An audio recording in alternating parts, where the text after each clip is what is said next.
Hello and welcome back to Fatal 12. On the last episode we had confronted the number 8 participant, Kaiko, I believe, if memory serves correctly.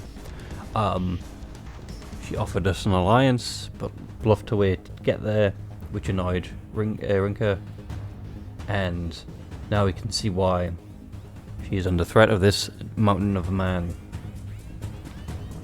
Anyway, so I guess time to see what he wants. Number 12. I've seen him twice before in a dream world, but seeing him here in the real world trolls home how irregular a man like this is. Number 12, or numeral 12. The man responsible for Divine Selection's first elimination, and the man in possession of number I got him at 8, yeah, number 8's name card. You'll be my target later down the line, but now I have business. I have no business with you. That's threatening for no reason. You'll be my target later down the line. Anyway, it's something you don't want to hear. It would just annoy me. I'd follow him. He passes right behind me, heading in the direction of which I came. Phew. Just being in his presence made me feel like I was drowning. I must have been taking fewer breaths than usual or something. The realization that I need to gather information on him almost makes me want to give up right now, here and now. Follow him, listen to the conversation. I mean, there's no,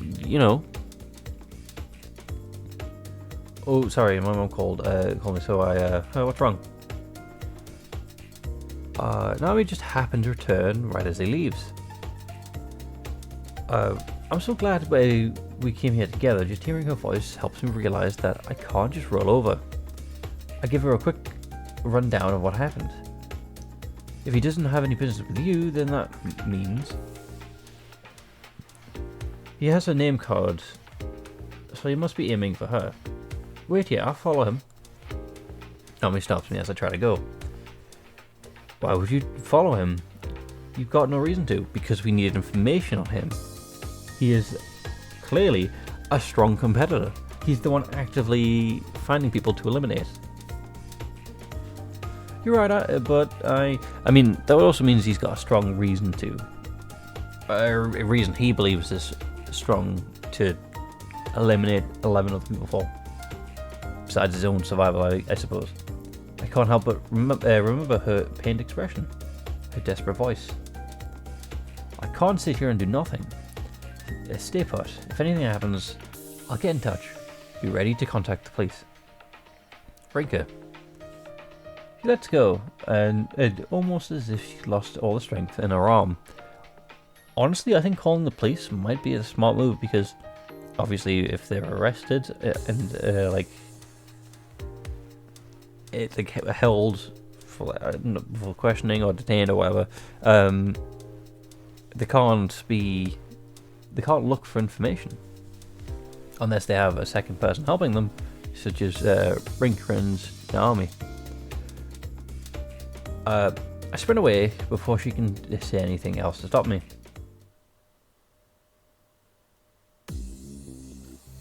Ooh, where's this music? This is good. It takes a few minutes to get to her room. Rather, it takes a few minutes to try and convince the nurse, considering the visiting hours are over. She eventually comes out of her own volition after hearing me shout. You're safe. Why'd you come back? Depression is completely devoid of life. I'm the one responsible for that too. Did you change your mind? She asked with obvious doubt in her voice. Can't give her an immediate reply. The man's definitely aiming for her, so I find it hard to believe that I beat him here. Unless he's just trying to eavesdrop. And he's got his book on him as well. Considering he was able to speak to me, I doubt he could read the signs here without it. In that case, how did I get here without even passing him? Wait, don't tell me. Wait a minute, what are you doing? I grab her by the hand and drag her along, which obviously takes her by surprise. Your child's in danger. She resists at first, but that stops the moment she hears me say that. Number 12 is right here inside the hospital. He is. Don't tell me he plans on taking my baby hostage. Finding out that she's given birth recently isn't a particularly difficult task. And it goes without saying that a 3-week-old baby has no means to defend itself. They may not be letting strangers in to see newborns, but he's the type of man who seems to be able to get around that issue like that with ease.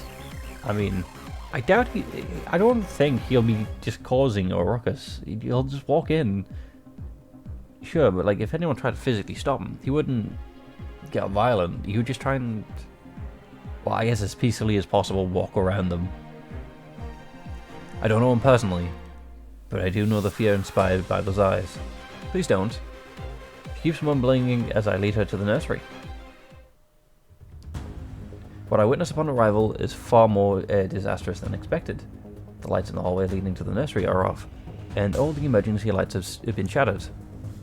A faint light is coming from the room beyond tells us that we need to know all we need to know about this situation. What the hell happened here?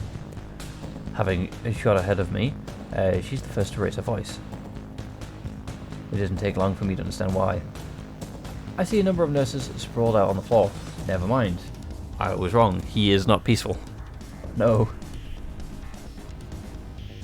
I lay my ear close to the mouths to confirm they're still breathing. I expected the worst, but it seems like they're alive. However, an even worse scenario soon presents itself before me. Naomi? For some reason, Naomi is among the unconscious nurses. Oh, what happened to your glasses? That's a shame. She's obviously struggling to speak, but she does nonetheless. I notice her glasses are lying far from her body. The lens is cracked. I figured he was aiming for the baby. So I try to stop him. The baby has done nothing to deserve this. You idiot. You're a hypocrite. She runs straight forward to the room in which the light emanates, ignoring me, my calls to stop her. Rinka, get away from you. I mean, stop calling her by our name. We need co-names, because if we give people's names, it's an easy invitation to just find out her surname. Sorry, Naomi. Rest you a little longer, okay? I'll grit my teeth and give chase. Hey, what are you doing? A voice roars out as I reach the nursery. The babies all start to cry, likely because she's shouting and it's woken them up. A number of nurses lie unconscious here as well. And the fighting hasn't woken them up? The fact that the babies only now woken up means he somehow made this far without being swift and silent. Yeah, I wouldn't be surprised by that. The mere fact that he is capable of such a thing is utterly insane. Silence? I mean, interesting, he says silence and not be quiet. He directs a quiet but threatening order towards the babies. To the babies. As if that'd work on them, though. How in the... I'm just as shocked as she is. His command somehow manages to silence every tiny voice in the room. I'm gonna guess it's because it's like a deep voice, maybe? I'm not entirely sure. Like, because I'm assuming obviously babies would recognize higher voices because obviously it's the mother. So, I don't know. Maybe it's the reverberations in the room. It's got a good, what's the atmosphere? I don't know. Anyway. I can feel my legs get glued to the ground in the presence of such a monster. We don't know he's a monster. I mean, he did just knock out several nurses. They could be desperately in need of those nurses at some point. But to be fair, he's doing his own survival. But yeah, calling them monsters is immediately a bit judgmental. My entire body starts to shudder. Oh, why did I come here in the first place? Because you need to save her. Why are you here with her? She's here to sniff out info on me as well. She probably figured I could use this situation to her advantage. Huh? Figures. You heard me earlier. I have no business with you at the moment. I'm aware of how notable this country's security measures are. So I prefer to wrap this up quick. So then we slow you down. His tone was low but steady. fact you can maintain such a poise in a situation like this is unsettling. Why did you come here? I know your name, so learning your location is and why you're here was a minor task. Let's not forget about how. You're aware of what I mean when I say I want to do this quick, aren't you? I'm not, but right now I need you to step away from the children. This lady is a desperate liar, but yeah, no, he wants to collect all the information as fast as possible just so he can move on. I think he's going in number order, right?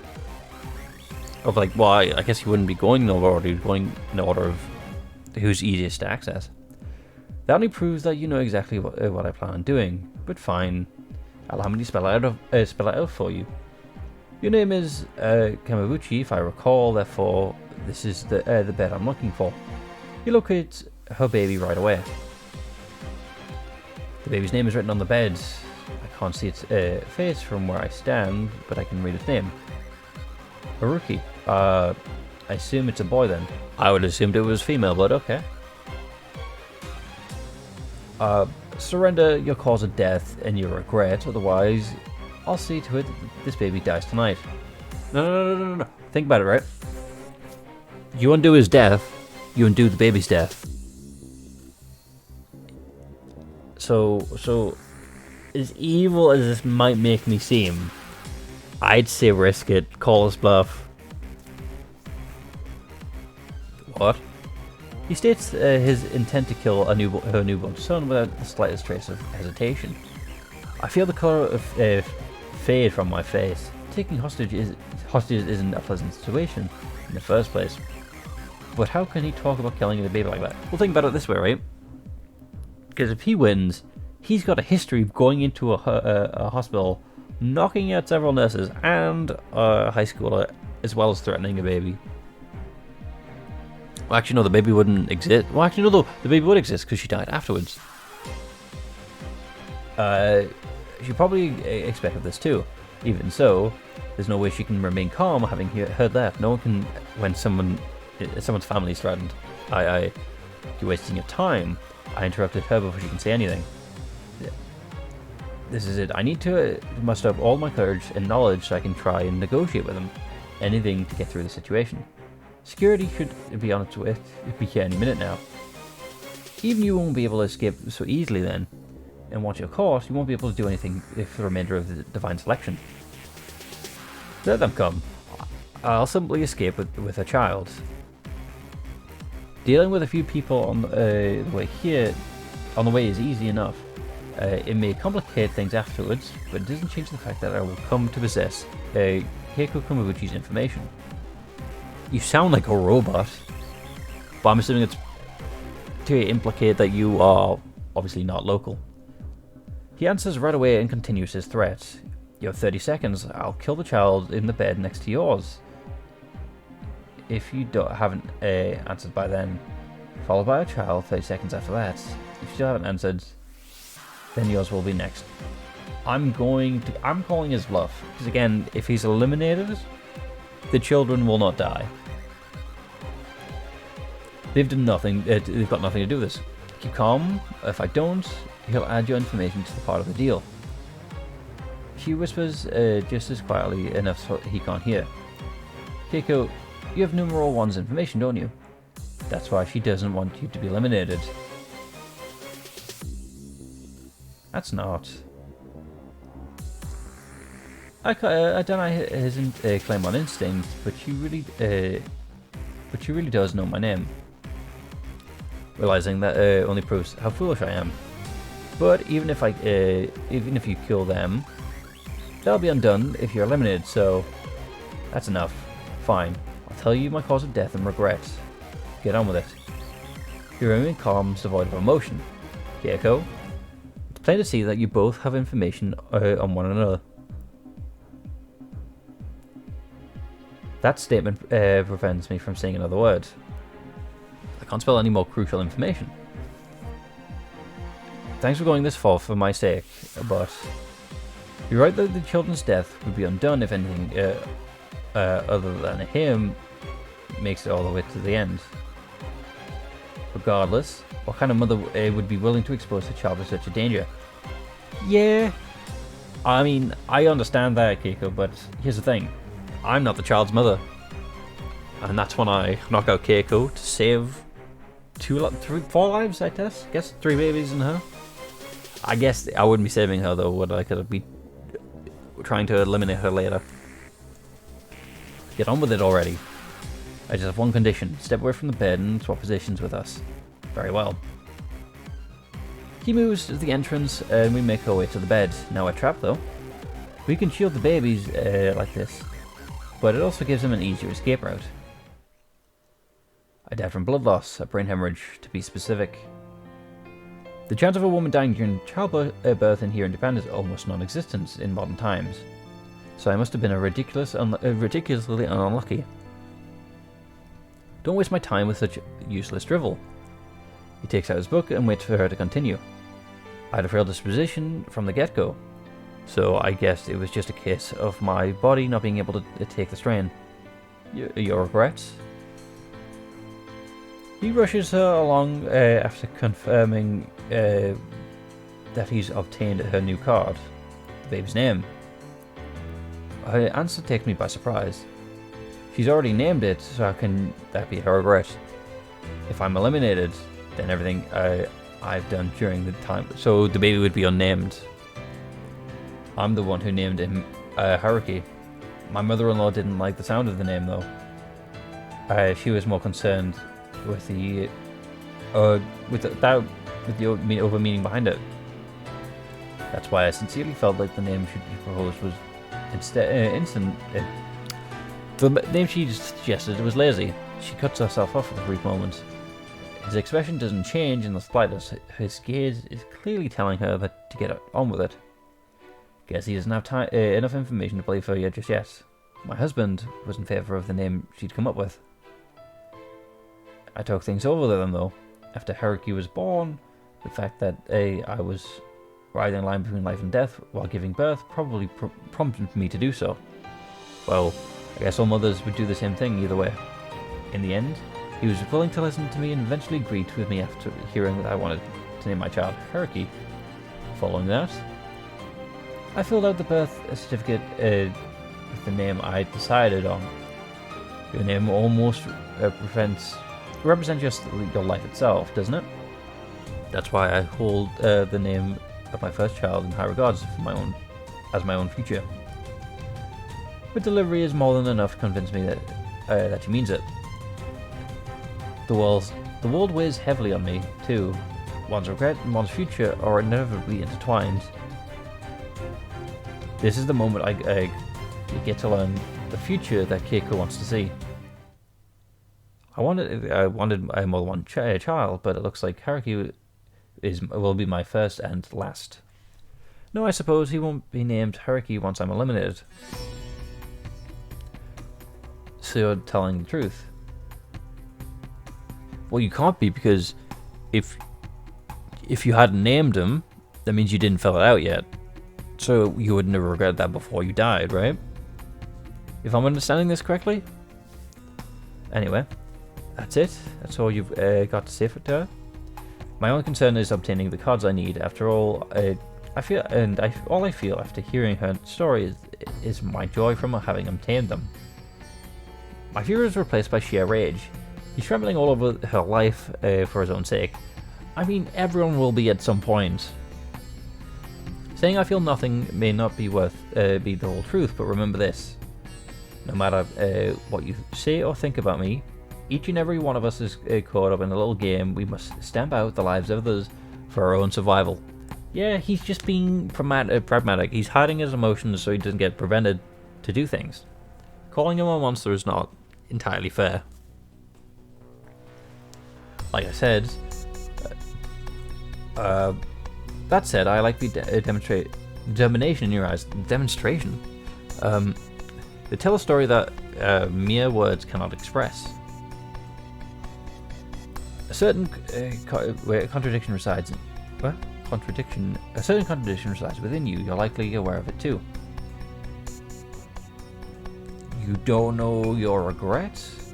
You have no regrets. Maybe. What are you talking about? The sound of footsteps ring out from the hallway the moment I ask. Well, not quite as prominent. I can also hear voices. Time's up.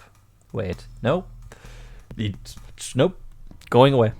As he climbs, he smashes a nearby switch. Then the lights turn off, blanketing the area in pure darkness, which becomes because the halls are also out of commission. I rush to get the lights back on as quick as possible.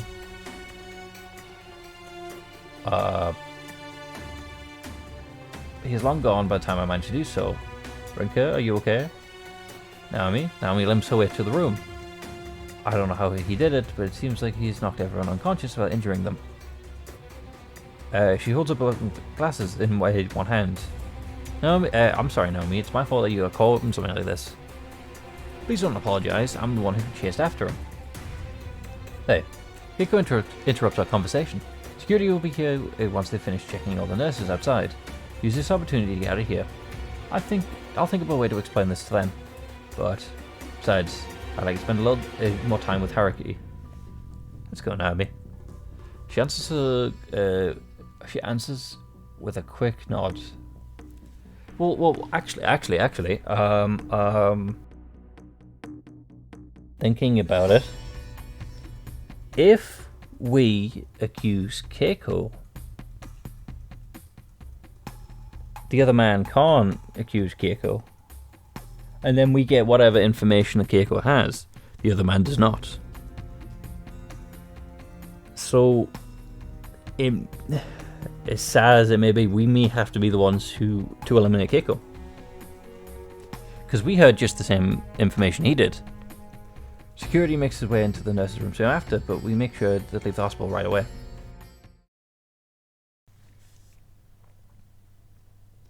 After getting out, we head back to the Linehouse. The only thing we speak about on our return journey is about what happened to the nursery. Otherwise, we walk along in silence.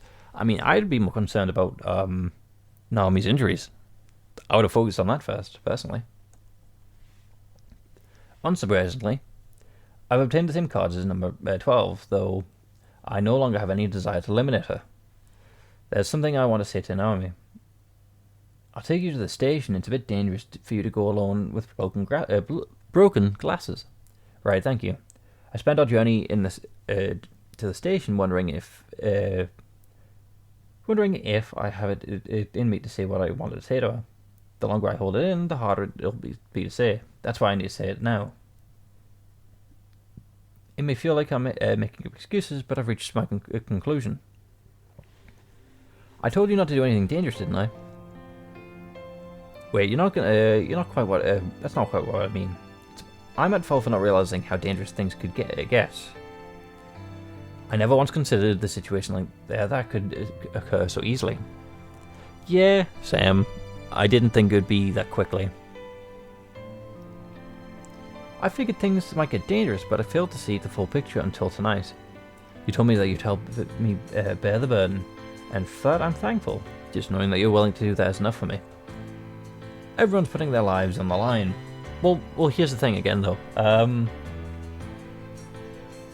Because if you're eliminated, Rinka, then obviously any injuries that she takes or any deaths caused by her involvement in the game will be undone. So, just like the babies, you should be fine. Unless you're going to be a hypocrite, I guess. Anyway, everyone's putting their lives on the line here. There's no telling what sort of things the other participants will try down the road either. That's why I'll handle the rest on my own. So you mean I nod to affirm her presumptions? I really couldn't be happier over her decision to help me. It's done far more for me than I ever could imagine. I mean, I'd still keep her around for the information because she was pretty useful for finding out the brain hemorrhage. But the more I rely on her, the more danger I put her in. That's why I forced myself to stay silent, otherwise I mightn't I'm not even gonna try. I'd say that and immediately start trying again. Renege, I'm gonna say my statements. I understand. I made those bold claims about about saving you, about protecting you, but all I managed to do was get in your way. That's not true at all. If you weren't there for me, then I don't know what I would have done, but still, I just don't want to put you in danger. It's okay, I see where you're coming from. I'm the one who broke my word to keep myself from danger. I'm sorry and thank you. I'll be able to make it through this just knowing that you're here for me. I can handle things on my own now. I try to guide her to the station after our talk. Don't worry, I'll be fine. I think I can make it home by myself. I don't trust you. You're gonna do something stupid, aren't you? Because that's just how friends in these kind of scenarios are. She makes her way to the station without me, and I can't bring myself to chase after her. I'm certain I'll start to rely on her again if I do. I really should have left our talk. Until we've reached the station, but no. I'm too dumb to think of that far ahead. If I had, then she wouldn't have had to walk to the streets all night alone. And without glasses, so... When I wake up the next morning, I feel miserable. It's a divine selection tonight, right? I don't have any, didn't have any dreams last night as well. Well, I don't think I did anyway. There's no doubt there would have been nightmares if I had any. Maybe that's why I don't remember. Might as well get the store ready. Fortunately, I'm able to get the store up and running like normal. Probably because work should keep me in my mind off things. Who's going to visit? Before long, it's afternoon. The number of customers drops significantly around this time thanks to the current lack of proper food menu. Well, oh, okay. Table for one. Well, two, is that okay? Nice to see you. Oh, and you've actually got the baby out of the hospital. That's good to know. I mean, I suppose if you can convince the nurses well enough, that's fair. Kamabuchi Keiko arrives. Her baby in her arms. I see no reason to turn them away, so I lead them to an empty table. She orders coffee, and I make sure to brew it the way I like to. The last thing I want is to let any of my sadness or sympathy leak into it. This is delicious. She doesn't order anything for the baby, which isn't surprising. Not like we have anything that a baby could enjoy in the first place. Mind if we have a little chat? She's the only customer at the moment, so I accept her offer. The truth is, I couldn't help but think how lovely your name was the moment I saw it on the card. That came out of nowhere. I've been meaning to tell you that since we first met, I felt that your name didn't suit you once I saw you in the dream world. Just a scared little child. I was disappointed, in all honesty. Your name invokes a certain dignified image. Does it? Does it really? And yet, you're quite the opposite. It's kind of annoying to hear, but I can't really argue with it. I really must have looked helpless in the dream world. Anyway, you're completely different in person. The look in your eyes here is far more dignified than that of the other participants.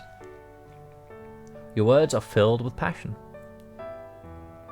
You said yesterday that one's name almost represents their life. It reminded me of how my grandmother would tell me about not to be ashamed of my name. I thought it was the hair colour that it was all about. Anyway, I never expected her to remind me of that. Sounds like a lovely grandmother. Does she say, do as she says, treasure that name for yours. She finishes off her coffee and along with the train of thought. Well, I have a request for you. Request? Yes, I'd like for you to take this letter. I ask that you transcribe it for me, even though it sounds like a pain. Yeah, because obviously if you will eliminate it, if you're eliminated, then things get undone. Yeah, it's a letter that I wrote to my husband and my child, but it'll disappear if I get eliminated tonight. I included the appropriate address and name inside, so just send it here there. If I do get eliminated tonight, then it'll have been 3 weeks since I've died, come Monday, no? The birth certificate needs to be filled out within 2 weeks after the baby's name. So his name will likely have already been decided still. I'd like for them to understand my feelings on the matter. She avoids referring to Haruki by name for some reason. I can't claim to understand why, but I do recognize that the reality that he won't have a name when she's eliminated. Are you giving up? No, I can protect myself if I manage to learn all 3 pieces of information on number 12. I've been working on that for a while now, even though the results are hardly uplifting. Maybe I've half given up, and half still spend the rest of my day doing all I can. Even so, I'm aware that it's probably a waste of time. And I don't want to hear a peep from you about helping me either. I wasn't planning to. You realize that we're cooperating if you found us, which means I'd be targeted as well. Besides, I fail to carry out your request if I get eliminated. That's why I wanted to hear, thank you. She reveals a satisfied smile before continuing. I'm not sure if this will make up for my actions, but I can tell you one thing I did learn about him. I think with that though, I'll have to call it there, so we can learn it next time. Hopefully you've enjoyed, and hopefully I can see you in the next one. With that, goodbye.